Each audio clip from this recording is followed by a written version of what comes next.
Hello students, students of class 9, we are going to discuss today about the lesson the cell. तो whenever we are going to think about cell, तो universe में जितने भी living organisms हैं, so either unicellular or multicellular, they are actually made up of cell. Okay, so that means if it is a living organism that possesses a cell in it. If it is a single cell organism, then we say it as a unicellular organism, and if it is a more than one cell organism, then it is denoted by multicellular organism. So whenever we go through the book, we can able to know about the definition of cell. So what is the definition of cell? The definition of cell provides us that it is a structural and a functional unit of a living organism. Just like when a mason man builds a house, he puts or arrange the bricks one by one to build up a whole building. Same here, when a living organism is going to be constructed, it is going to be made of many kind of cells. Okay, so it is almost like the bricks which were used in the building, and a living organism's body are going to be arranged with these cells. Okay, so that proves it's a structural unit, as because it helps in the construction of a living organism's structure. So why we are going to say that it is a functional unit? As because in a living organism's body there are several functions that goes on, just like the respiratory system, respiration, metabolism, reproduction. So all these living activities that happens in a living organism's body is anyhow being accessed by the cell. So for that reason also, the cell are also known as the functional unit of a living organism's body. So we can able to understand the proper definition and the explanation. So it helps in the structure of a living organism's body. So it's a structural unit, and as because all the living activities are associated with cell, and if the cell is not available, these activities are not going to happen. So it is a functional unit also in a living organism's body. So normally if we are going to go through a cell, it is not visible by our naked eyes. Okay, so अगर खुले आंखों से उसको हम लोग नहीं देख पाएंगे तो हम लोग को से दिखेगा कैसे? तो today we are going to get to know about a person named as Antony van Leeuwenhoek. Okay, so he discovered microscope. So he discovered microscope that is actually known as a simple microscope. It is a statement of 1600 almost. Okay, at that time 1638 he discovered a machine named as a simple microscope.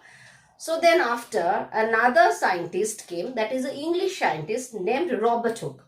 Okay, so he just placed two lenses one by one to one another, and he just magnified an object. That machine is actually known as compound microscope, where Robert Hooke had used a oil lamp flame to get the reflection of the object into his lenses. Okay, so firstly the simple microscope, then after came the compound microscope. The compound microscope is made up by Robert Hooke. Okay, so one day while experimentation, he just put in his stage of the microscope a small cork piece, and by the lenses he just gazed it. He saw so many small compartments which are available in the cork. So he was surprised, and while seeing all these small compartments, he just have a thought that these small compartments are looking like a monk's cell or room. So from that concept, he put the name, or he discovered or denoted the name cell to the small compartments which are available in the cork piece. So this term cell is denoted by Robert Hooke, who also discovered compound microscope by using two lenses. So that means the way of discovery of cell or the research of cell is going to be go through and easier for us, as because the microscope was invented at that time.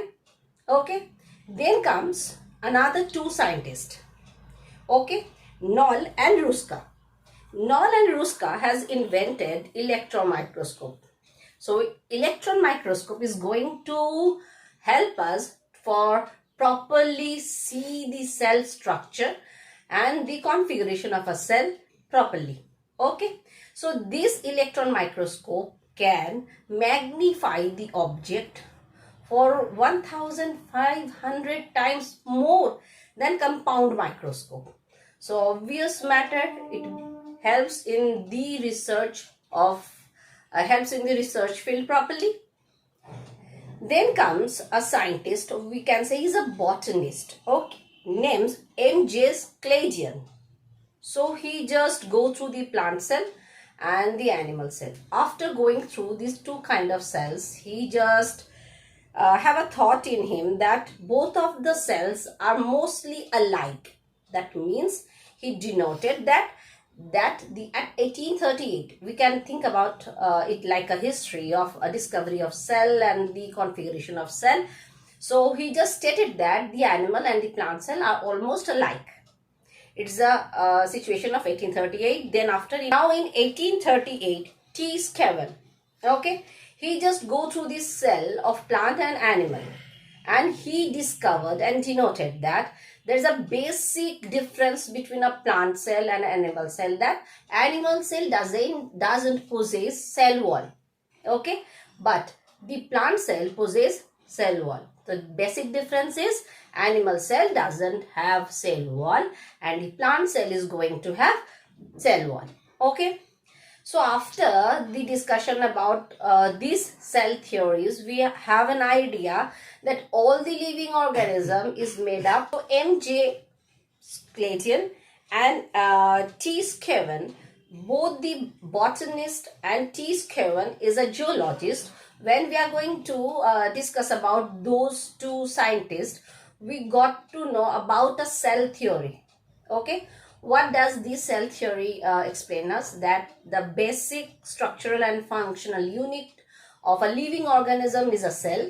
So firstly, and all the living cells are almost alike. But a basic difference between the plant and animal cell, that animal cell doesn't possess cell wall and the plant cell possess cell wall in it. Okay, now then after we got to know about another scientist, 1855 about another scientist, Rodolphe Virchow. So what does he explains us? He stated that all living organisms or all cells are going to be generated from the pre-existing cell. It's a very authentic or a very important statement in the cell theory. So he just asked that every living organism which possesses with cell is going to be regenerated or it is being generated from a pre-existing cell. Okay, that was the cell theory by Rodolphe Virchow. So he also stated that the cell is made up of a protoplasm and a denser portion known as nucleus. So now we are going to discuss about protoplasm. So what is protoplasm? The denser portion. Okay. So the protoplasm is actually not transparent. It is translucent, semi-solid and a granular portion in the cell.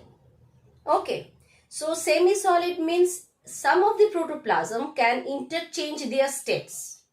So how can they interchange their states?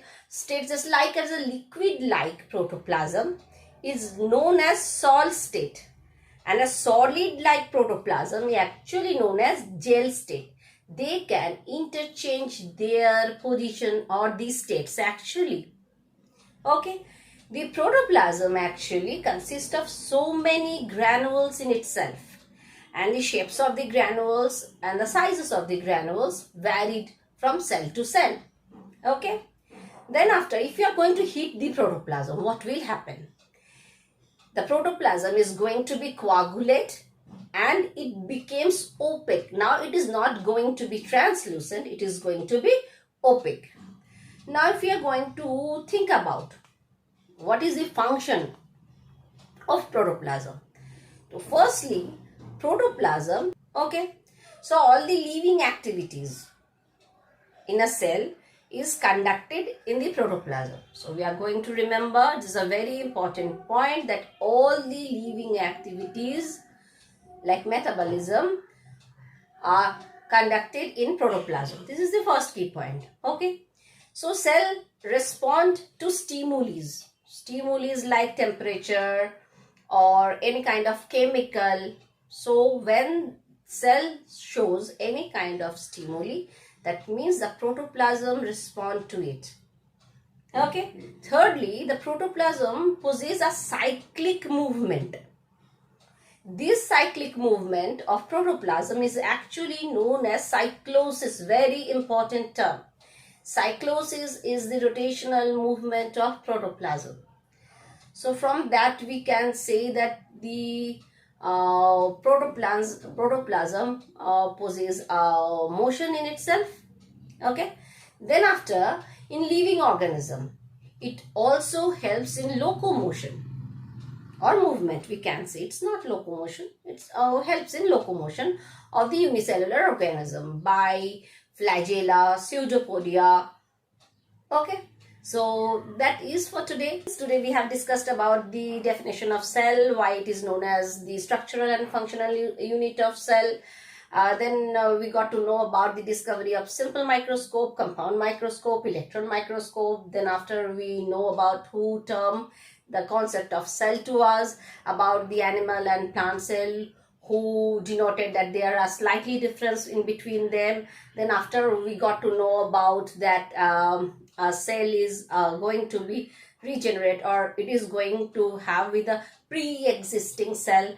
Then we got to know about the protoplasm today. So if my teaching process is unique to you and helps in your studies, so do subscribe to the channel of Microfact. Bye-bye. This is for today.